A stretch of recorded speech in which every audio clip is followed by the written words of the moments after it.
छात्रों के लिए दो बड़ा चेहरा, खान सर और रोशन आनंद सर। दोनों अपने आप में एक बड़ा नाम, बड़ा चेहरा और दोनों पटना में कोचिंग संस्थान चलाते हैं। आखिर 3 दिन पहले ऐसा क्या हुआ कि रोशन आनंद सर को गिरफ़्तार कर लिया गया। वहीं खान सर ने भी अपना इंटरव्यू मीडिया के सामने दिया। पहले खान सर ने गोली कांड की बात करी, बाद में फिर वो उसी बात से मुकर गए। उन्होंने कहा कि इतनी भीड़ भाड़ थी, कुछ समझ में नहीं आ रहा था, जो लोगों ने कहा वो उन्होंने कह दिया। लेकिन कहीं ना कहीं मेरे हिसाब से कि दोनों शिक्षक को एक बड़ा नाम, एक बड़ा चेहरा है, जिनसे कई लाखों लाख छात्र उनसे जुड़े हुए हैं, उनसे शिक्षा हासिल करते हैं, बड़े बड़े जॉब के लिए तैयारी करते हैं। लेकिन जब दो टीचरों के बीच में ऐसी भिड़ंत हो जाए, आखिर क्या है सच्चाई, ये समझ से परे है। अभी तक कोई भी क्लियरिफिकेशन नहीं आ पाया है कि मुद्दा क्या है, किसने खान सर के कोचिंग संस्थान पे हमला किया था, किसकी गलती थी, कौन ज़िम्मेदार था। लेकिन फ़िलहाल रोशन आनंद सर को गिरफ़्तार कर लिया गया है। लेकिन सवाल सिर्फ यहीं पे खड़ा नहीं होता है कि क्या वाकई में इसके कसूरवार रोशन आनंद थे। जैसा उन्होंने मीडिया को बताया कि उनकी तबीयत ख़राब थी, वो 3 दिन से अपने संस्था पे आ भी नहीं रहे थे।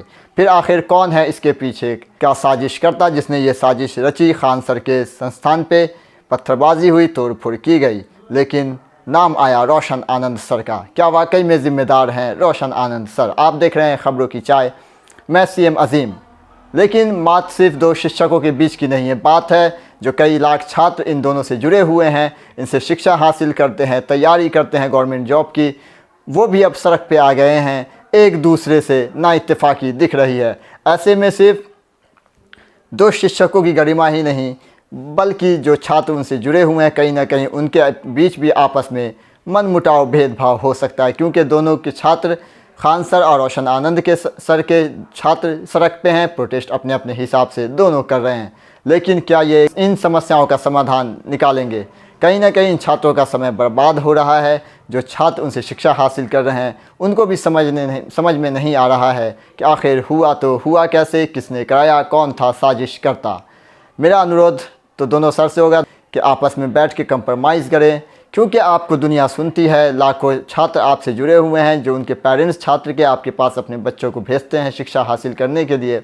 वो भी नहीं चाहते कि दो बड़ा चेहरा जो पटना में अपना नाम नहीं बल्कि पूरे देश में अपना नाम चलाते हैं, लाखों छात्र उनसे जुड़े हुए हैं, एक पेरेंट्स के नज़र में उनकी इज़्ज़त है, उन लोगों के बीच में ऐसा मनमुटाव हो। आपने देखा होगा कि बीच में एक स्ट्रीम मीडिया की पत्रकार अंजना ओम कश्यप ने जब शिक्षक पे बात करी थी, शिक्षक को 2 कौड़ी का कहा था, यूट्यूब वाले शिक्षक को, तो सारे शिक्षकों का बयान आने लगा था। लेकिन उसी बीच में कहीं ना कहीं ये घटना घटी और उस घटना को दबा दिया गया। लेकिन मेरा अनुरोध फिर से होगा दोनों सर से कि आप लोग आपस में बैठ के जो भी समस्याएं हैं उसका समाधान निकालें, सॉल्यूशन निकालें, बैठें और प्रॉब्लम को सॉल्व करें। ऐसे नाइत्तेफाकी वो भी बड़े शिक्षकों के बीच में अच्छी नहीं लगती है। कहीं ना कहीं इसका असर आपके छात्रों पे भी पड़ रहा है। जो लगातार आपसे टीचिंग ले रहे थे, आपसे पढ़ रहे थे, उन पे प्रभाव पड़ रहा है कि वो अभी प्रोटेस्ट में हैं, आपके लिए प्रोटेस्ट कर रहे हैं, तो उनका भी समय बर्बाद हो रहा है। कहीं किसी का एग्ज़ाम होगा, कहीं किसी का तैयारी चल रहा होगा। ऐसे में आप लोगों को आपस में मनमुटाव करना कहीं से भी सही नहीं लगता है। आपके छात्र सड़क पे हैं, लगातार प्रोटेस्ट कर रहे हैं, दोनों टीचरों के छात्र अपने अपने हिसाब से प्रोटेस्ट कर रहे हैं। उनकी मांग है कि रोशन आनंद सर को जल्द से जल्द रिहा किया जाए, वो बेकसूर हैं। लेकिन उसके बाद से खान सर का फिर उसके बाद कोई भी जो है वीडियो नहीं आया है, कोई भी प्रतिक्रिया इस पर नहीं आई है। आखिर क्या वजह है? कौन है इसके पीछे साजिश करता? आखिर तोड़फोड़ हुई तो कैसे हुई, किसके कहने पे हुई, किसकी साजिश थी, कौन था इन सब के पीछे?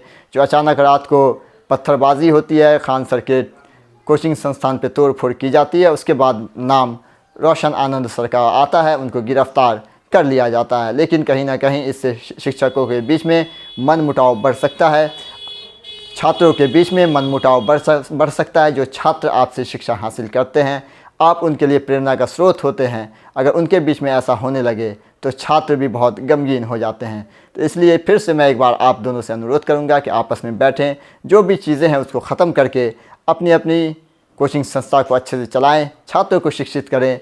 क्योंकि छात्र आप दोनों से उम्मीद लगाए बैठे हैं, क्योंकि एक तरफ Khan sir global research centre तो दूसरी तरफ ज्ञान बिंदु सेंटर, दोनों अपने आप में बड़ा चेहरा है, बड़े नाम हैं, जिनमें पूरे हिंदुस्तान के कई लाख छात्र दोनों शिक्षक से जुड़े हुए हैं। कमेंट में अपनी राय ज़रूर दें और बने रहें खबरों की चाय के साथ।